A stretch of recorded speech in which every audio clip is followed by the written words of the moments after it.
Salve, salve galera! Tudo bem? Bom, vamos começar a discutir, querendo ou não, um Brasil pós-colonial. Vamos começar a discutir um Brasil independente. Oh, Brasil independente! Será? Bom, vamos começar a discutir, querendo ou não, o primeiro reinado do Brasil. O período que vai responder aí pelo período inicial do Império. A gente vai discutir aí a ascensão e queda de Dom Pedro I, o nosso primeiro imperador brasileiro, no nosso Brasil independente, caminhando com as próprias pernas, sem depender de ninguém.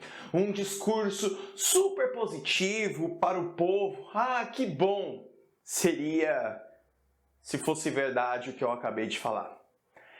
Bom, a história do primeiro Império Brasileiro, do primeiro período de Império Brasileiro, vai ser caracterizada por uma grande instabilidade política. É isso mesmo, uma grande instabilidade política, pois durante esse período, essa etapa ficou marcada por constantes embates entre uma galera mais liberal, entre uma galera mais centralizadora. Ficou marcada por constantes embates entre o liberalismo da elite econômica brasileira e o autoritarismo do governo imperial. Tudo isso somado também às constantes crises econômicas, sobretudo com as relações comerciais internacionais, com a queda de preços, por exemplo, da cana-de-açúcar, que era um dos principais produtos de exportação brasileiro, também somada essa crise econômica com a má administração do governo de Dom Pedro I. Mas, para nós entendermos todo esse cenário, vamos pensar como foi que aconteceu.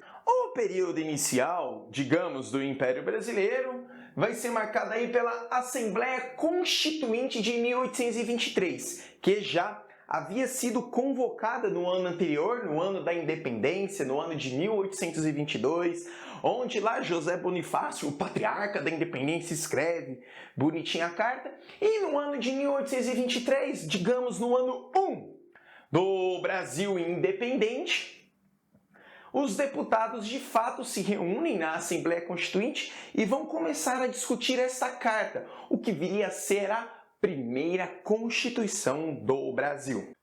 Entretanto, os deputados nessa Assembleia, eles estavam divididos em dois partidos, que eram o Partido Português e o Partido Brasileiro.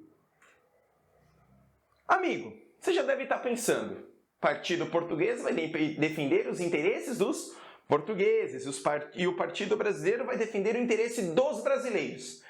Bom, na verdade, pode parecer óbvio, mas o Partido Português defendia o interesse da elite portuguesa e o Partido Brasileiro defendia o interesse da elite brasileira. O povo mesmo, a grande população, não participou dessas discussões. Como sempre, né, gente? Convenhamos, a história do Brasil não mudou em nada. Mas o que os partidos queriam propor? O Partido Português, ele defendia, por exemplo, um governo mais autoritário. O Brasil independente, mas um governo mais autoritário. Dentre os quais, eles também defendiam uma possível recolonização de Portugal aqui no Brasil. Querendo ou não, eles queriam voltar com toda aquela estrutura do Brasil colonial que serviu eles de 1500 a 1822 de boas. Em outras palavras, o Partido Português queria aquela mesma estrutura de Brasil colônia que sempre o atendia, principalmente com aquela estrutura do Pacto Colonial que centralizava todo o poder econômico na mão dos portugueses ou dos descendentes de portugueses aqui no Brasil. Já o Partido Brasileiro, que inclusive era maioria entre os deputados, era maioria, eles proporam uma política mais liberal, o que vai de oposição ao Partido Português, que queria um governo mais autoritário, um governo mais centralizador. O Partido Brasileiro não, eles queriam um governo mais liberal. Claro! O Partido Brasileiro era composto basicamente da elite econômica brasileira. Era composto basicamente dos grandes latifundiários. E qual era a ideia dos grandes latifundiários? Produzir, lucrar, ganhar. Eles não queriam que o Estado autoritário, até então de Portugal, ficasse sobre o peso de sua produção. Eles queriam ter liberdade produtiva, tanto que eles pregavam constantemente a valorização da iniciativa privada. Vale destacar que o Partido Brasileiro não representava os interesses dos brasileiros. Representava o interesse deles, da elite brasileira, da elite econômica brasileira. Tudo bem? E aí, nessa brincadeira, como eles eram maioria, eles proporam uma carta. E essa carta ela vai ficar conhecida como Constituição da Mandioca. E o que a Constituição da Mandioca trazia aí como essência? Em primeiro lugar, ela trouxe como essência, ela instituía o voto censitário. O voto censitário é aquele voto onde apenas pessoas que têm grana, apenas pessoas que têm influência econômica podem votar. Outra coisa, claro, né, que eles iam trazer isso antes de falar, afinal eles eram a elite, então eles queriam votar para eles, óbvio. Além do voto censitário, o Partido Brasileiro também defendia, por meio desta Constituição da Mandioca, a supremacia do parlamento em relação ao imperador. Amigo, você acha mesmo que Dom Pedro deixaria, por exemplo, então, os deputados, a elite brasileira comandar sobre o seu governo? É claro que não. Mas a Constituição da Mandioca, a carta escrita pelo Partido Brasileiro, queria isso. É, amigo.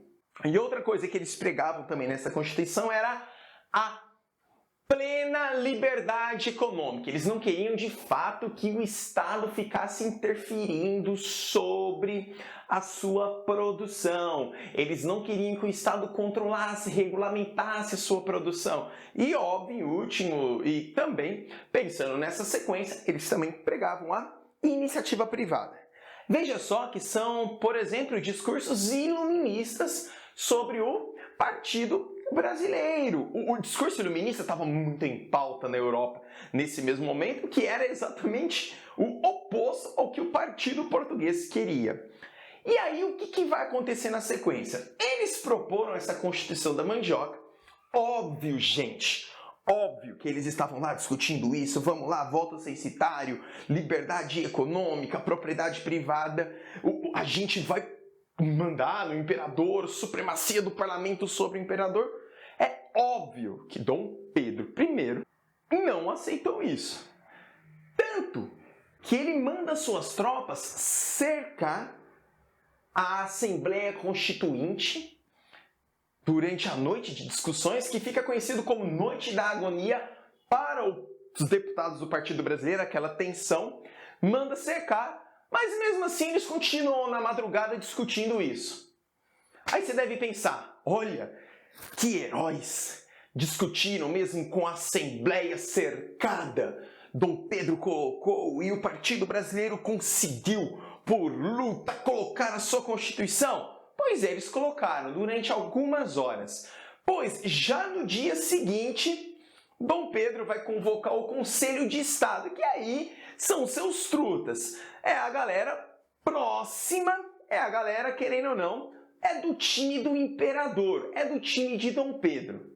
E aí, ele vai convocar esse Conselho de Estado exatamente porque tudo isso que eles discutiram aqui, Dom Pedro, ele dissolve a Constituição. Repara que é uma primeira atitude bastante autoritária de Dom Pedro. Embora o Partido Brasileiro viesse discutindo os interesses da elite econômica, a atitude que Dom Pedro I tomou em relação à Constituição também não justifica. Então foi uma atitude muito autoritária. Ora, o Brasil não era independente? Então a gente grita independência só no papel. Porque a estrutura estava muito parecida. Dom Pedro I fala, não quero essa Constituição, eu vou dissolver. E por meio do Conselho de Estado, Dom Pedro I, aí já em dezembro de 1823, ele vai concluir, por meio do Conselho de Estado, a primeira Constituição brasileira, que vai entrar no cenário em 1824. E a partir de agora, o Brasil independente tem a sua primeira Constituição. Uma Constituição com grandes discussões, todo mundo participando, todo mundo colocando as suas opiniões, as necessidades do povo brasileiro, quais seriam, desconsiderando diferença de classes sociais. Que maravilha! Só que não.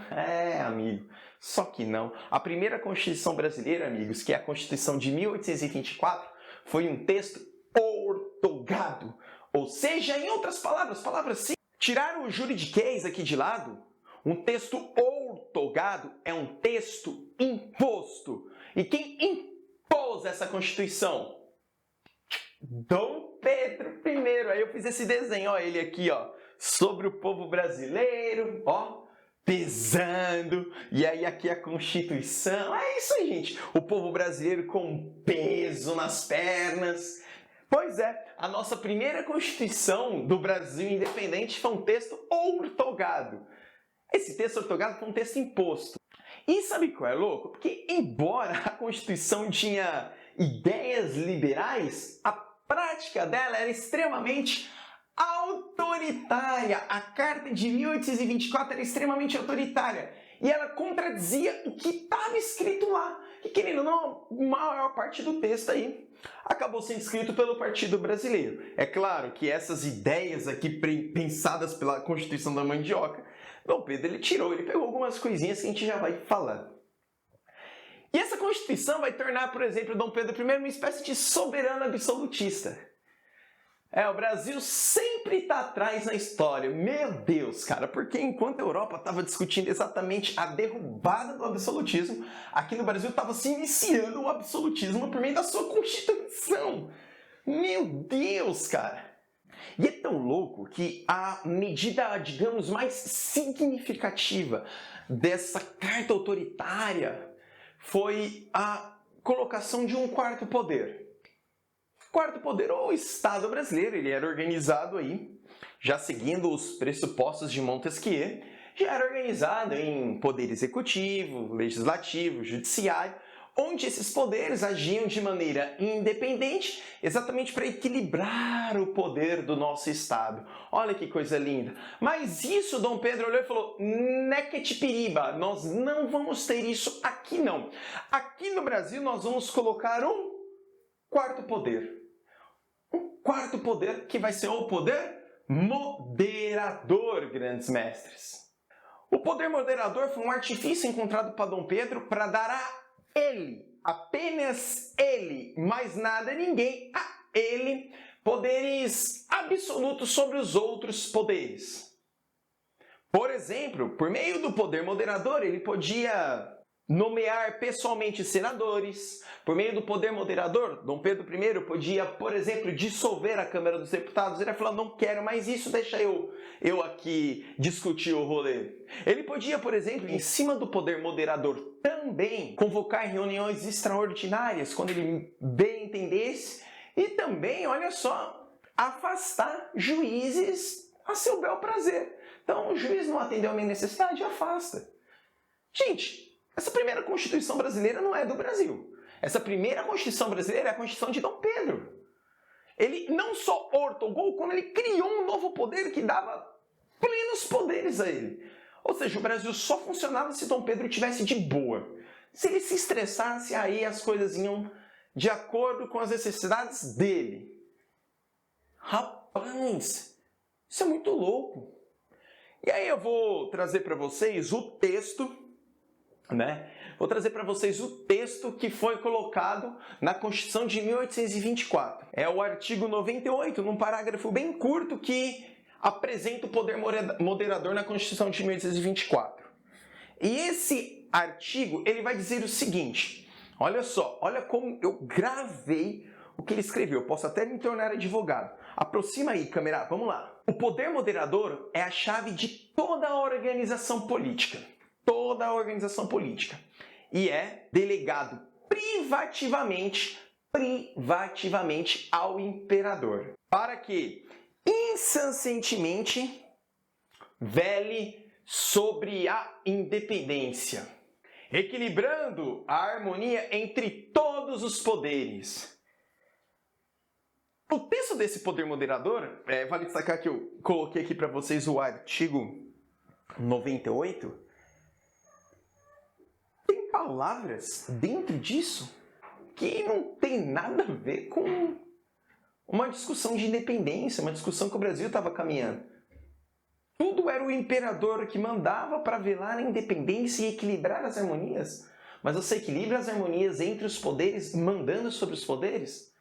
Pois é. Junto com esse poder moderador, junto com a Constituição de 1824, veio algumas coisas que o Brasil colocou agora como lei. Nesse exato momento, nós vamos viver aí uma monarquia constitucional hereditária. Já fica claro isso nos textos. Há também uma aproximação entre a Igreja e o Estado. Pois é, entre a Igreja Católica e o Estado. Pois a partir de agora, quem vai nomear os principais bispos é o Estado.